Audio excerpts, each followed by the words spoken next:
Good morning to all of you. बच्चे next हमारा जो टॉपिक है इस यूनिट का लास्ट ही है पैरासिटिक एडॉप्टेशन एंड डीजनरेशंस। ठीक है, आज हम पैरासिटिक एडॉप्टेशंस करेंगे, कल हम डीजनरेशंस करेंगे, उसके बाद हमारा यूनिट जो है कंप्लीट हो जाएगा। देखो जो फिफ्थ सेमेस्टर का सिलेबस की अगर बात करें ना, बड़ा ही शॉर्ट सिलेबस है। अभी फोर्थ तक लेंथी था, अब फिफ्थ और सिक्स्थ का शॉर्ट सिलेबस है, बड़ा शॉर्ट सा है। ठीक है, अच्छा अब बात करते हैं पैरासिटिक एडॉप्टेशंस एंड डीजनरेशंस। पहले हम एडॉप्टेशंस को कंप्लीट करेंगे, देन डीजनरेशंस पे आएंगे। अब देखो जो पैरासिटिक रिलेशनशिप है, एक होस्ट और पैरासाइट का रिलेशनशिप है, ये बहुत पहले का इवॉल्व हुआ हुआ है। ऐसा नहीं है कि हमने रिसेंट इवॉल्व किया हो या रिसेंटली हमें इसका पता चला हो। ये बहुत पुराने टाइम से पैरासिटिक रिलेशनशिप का सबको पता है कि होस्ट और पैरासाइट आपस में इंटरैक्ट करते हैं। ठीक है, अब ये माना जाता है कि जो फैकल्टेटिव पैरासाइट थे उन्होंने ओब्लिगेट पैरासाइट्स को क्या किया, इवॉल्व किया। फैकल्टेटिव पैरासाइट कौन से होते हैं? ऐसे पैरासाइट्स जो क्या करते हैं, होस्ट के बिना रिप्रोड्यूस कर सकते हैं, विदाउट होस्ट वो रिप्रोड्यूस कर सकते। ठीक है, लेकिन जो हमारे पास ओब्लिगेट पैरासाइट होते हैं वो can not reproduce without host. ठीक है, वो होस्ट के बिना रिप्रोड्यूस नहीं कर सकते। ठीक है, तो ये माना जाता है कि पहले फैकल्टेटिव पैरासाइट आए, उन्होंने नेक्स्ट ओब्लिगेट पैरासाइट को इवॉल्व किया। ठीक है, उनने ओब्लिगेट पैरासाइट को इवॉल्व किया। उसके बाद क्या बोला गया कि जो पैरासिटिक एडॉप्टेशंस हैं, पैरासाइट मतलब जो अडॉप्ट करता है, पैरासिटिक एडॉप्टेशंस बहुत सारी इवोल्यूशनरी चेंजेस इवॉल्व करता है। इवोल्यूशनरी चेंजेस का मतलब ऐसी वाली चेंजेस जो परमानेंट आ जाती हैं और जो generation to generation carry on होती हैं, और इन्हीं इवोल्यूशनरी चेंजेस की वजह से उनका सर्वाइवल जो है पॉसिबल होता है। ठीक है, और उसके बाद उन्होंने बोला कि ये जो इवोल्यूशनरी चेंजेस आती हैं ये प्री एडॉप्टिव होती हैं। प्री एडॉप्टिव का मतलब कि होस्ट में आने से पहले, होस्ट में पैरासाइट जब आया उससे आने से पहले उसकी बॉडी में चेंजेस आना शुरू हो जाती हैं। अब ये चेंजेस क्या होती हैं, या तो किसी ऑर्गन, पर्टिकुलर ऑर्गन की एक्स्ट्रा डेवलपमेंट हो रही है, या कोई पर्टिकुलर ऑर्गन बिल्कुल ख़त्म हो रहा है। ठीक है, या बिल्कुल ख़त्म हो जा रहा है परमानेंटली, या फिर एक्स्ट्रा डेवलप हो रहा है होस्ट में आने से पहले। ठीक है, अब कुछ है कि adaptation, some of them adaptations are, कुछ अडॉप्टेशंस जो हैं वो हमने कैसे करनी है। जैसे पहला है बॉडी साइज ऑफ पैरासाइट। ठीक है, बॉडी साइज़ की बात करें तो पैरासिटिक फॉर्म्स जो हैं कंपैरिजन टू नॉर्मल या फिर नॉन पैरासिटिक फॉर्म्स, उनका बॉडी साइज़ ज़्यादा होता है, बॉडी साइज़ उनका इंक्रीज़ हो जाता है। अब ये वाली बात भी हर एक पैरासाइट पे हम इसको नहीं लागू कर सकते। हम ऐसा नहीं बोल सकते कि ये पूरी यूनिवर्सल बात है, जितने पैरासाइट हैं उनका बॉडी साइज़ इंक्रीज़ हो जाएगा। नहीं, बिल्कुल भी नहीं होता, बिल्कुल भी नहीं होता। जैसे हमारी हेड लूज होती है ना, एक्टोपैरासाइट जिसको हम बोलते हैं, तो उसका साइज़ तो इंक्रीज़ नहीं होता, चाहे जितना मर्जी खा ले, मोटी हो जाती है पर लंबी कभी भी नहीं होती है। ठीक है, तो मतलब ये यूनिवर्सल बात नहीं है, एक्सेप्शंस होती हैं। कुछ एक पर्टिकुलर पैरासाइट पे ये हमारी सारी बात फिट बैठती है, सब पे फिट नहीं बैठती। For example Taenia solium, Taenia solium का जो है, टेनिया सोलियम का क्लोज रिलेटिव जो फ्री लिविंग है वो उतना लंबा नहीं होता जितना कि टेनिया सोलियम होता है। ठीक है, रीज़न क्या रहता है, देखो टेनिया सोलियम मैंने आपको पहले भी कई बार टेनिया सोलियम के रिलेटेड बताया है। इसके ये स्टार्टिंग वाले जो सेगमेंट्स होते हैं, बिल्कुल स्टार्टिंग वाले ये वाले इमेच्योर होते हैं। ठीक है, देन उसके बाद मैच्योर आता है प्रोग्लॉटिड, और लास्ट पे आता है ग्रेविड वाला।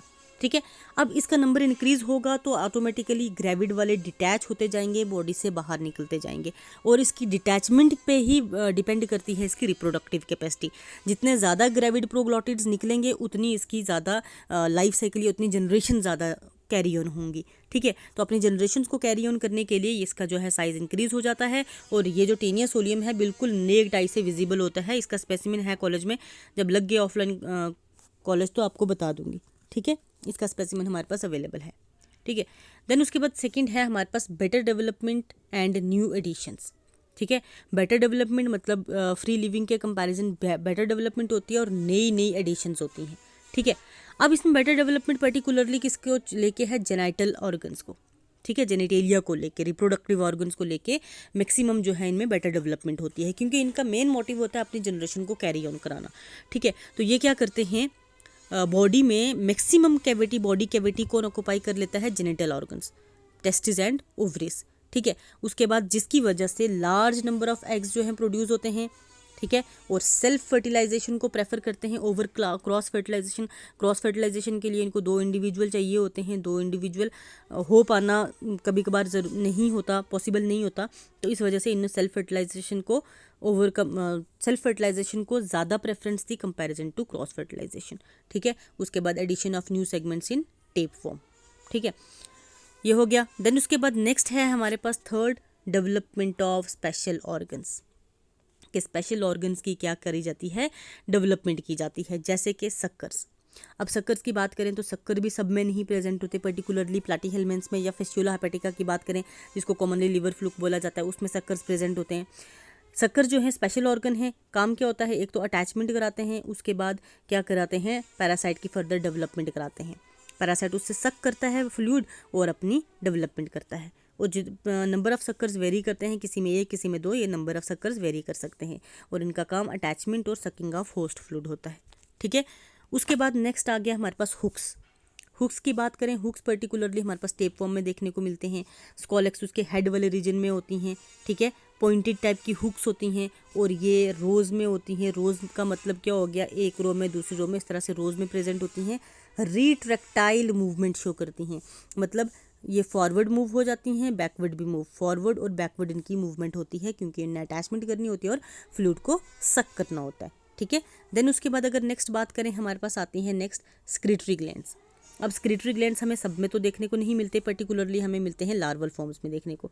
ठीक है, और कौन कौन से लार्वा में दिखते हैं, एक सर्केरिया लार्वा, मिरासीडियम लार्वा। और इनका काम क्या होता है, स्क्रीटरी ग्लैंड्स की वजह से वो सिक्रीट करते हैं और पेनिट्रेट करते हैं इनसाइड द होस्ट। ठीक है, पेनिट्रेशन में यूज़ होती हैं। नेक्स्ट हमारे पास सिस्टोजिनस ग्लैंड। सिस्टोजिनस ग्लैंड्स जो हैं ये क्या करते हैं, सिस्ट की फॉर्मेशन में रोल प्ले करते हैं। किसकी फॉर्मेशन में, लार्वल फॉर्म में सिस्ट की फॉर्मेशन। अब सिस्ट क्या होता है, जैसे कि मान लो ये पैरासाइट है, उसकी बॉडी के बाहर ना ये कवरिंग जो बन जाएगी, जिसको हम पर्टिकुलरली नॉन लिविंग बोलते हैं, जिस पे ना तो होस्ट का कुछ इफेक्ट होगा, ना एक्सटर्नल इन्वायरमेंटल कंडीशंस कुछ इफेक्ट करती हैं। तो पैरासाइट के सर्वाइवल के लिए ये ज़रूरी होती हैं। ठीक है, उसके बाद नेक्स्ट है हमारे पास, नेक्स्ट है बक्कल ग्लैंड। बक्कल ग्लैंड किस में पर्टिकुलरली देखने को मिलते हैं, टेनिया सोलियम में। ठीक है, और इनका काम क्या होता है, एंटी कोगुलेंट की सिक्रीशन करते हैं। एंटी कोगुलेंट क्या करते हैं, जब टेनिया सोलियम खुद को अटैच करवाता है तो एंटी कोगुलेंट सिक्रीट होता है, ताकि वो इनका फ्लूइड जो है वो कोगुलेट ना कर जाए, मतलब जम ना जाए, क्लॉट ना बन जाए, आराम से फ्लूइड को सक कर सकें। ठीक है, उसके बाद नेक्स्ट हमारे पास आते हैं बायोकेमिकल अल्टरेशंस। ठीक है, बायोकेमिकल अल्टरेशंस का मतलब क्या हो गया कि वो अपनी बायोकेमिकल, अपनी जो मेटाबॉलिज्म है ना, उसमें कुछ ना कुछ चेंजेस लाती हैं। कुछ एक मेटाबॉलिक पाथवेज को बिल्कुल ख़त्म कर देते हैं, बिल्कुल ख़त्म कर देते हैं।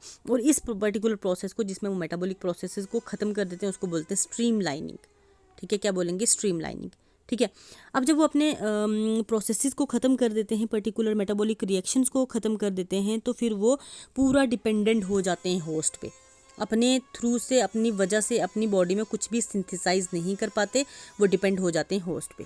ठीक है, नेक्स्ट है हमारे पास mechanisms of attack to the host, के डिफरेंट मैकेनिज्म अडॉप्ट करते हैं होस्ट पे अटैक करने के लिए। जैसे कि एंटामोबा हिस्टोलिटिका की बात करें, ये एक प्रोटियोलिटिक एंजाइम को सिक्रीट करता है, और ये प्रोटियोलिटिक एंजाइम होस्ट की इंटेस्टाइन में पेनिट्रेशन में रोल प्ले करता है, क्योंकि इंटेस्टाइन में रहता है ना ये पैरासाइट, तो इंटेस्टाइन में पेनिट्रेशन के लिए रोल प्ले करेगा।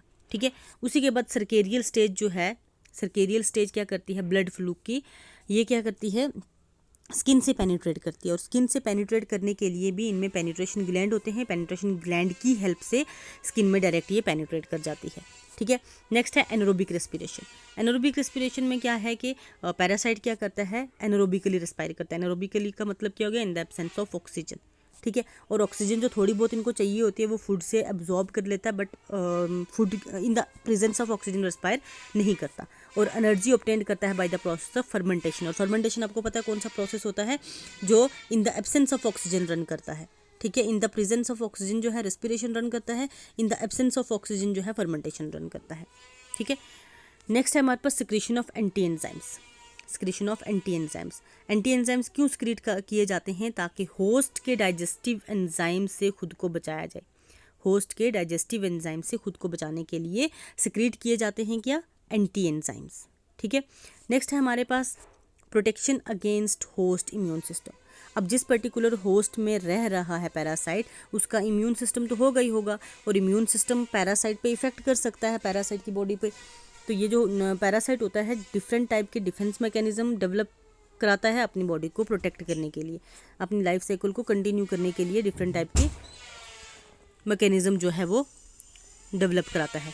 और इसके इन्हीं मैकेनिज्म पे इसके सर्वाइवल रेट के चांसेस होते हैं। अगर अच्छा खासा डेवलप हो जाए इनमें इम्यून सिस्टम को इन्वेड करने का या इम्यून सिस्टम को कम करने का रिस्पॉन्स, तो इनकी लाइफ साइकिल कंटिन्यू हो सकती है। ठीक है, तो अब उसमें क्या क्या प्रोसेस इन्वॉल्व होते हैं। सबसे पहले होता है location of parasite in protective site. Body में वो देखते हैं कहाँ इम्यून सिस्टम का कम इफेक्ट है, वहाँ जाके लोकेट हो जाते हैं। ठीक है, change in surface of parasite, अपनी सरफेस, अपनी बॉडी की सरफेस को चेंज कर देते हैं जिसपे इम्यून सिस्टम वर्क ना कर सके।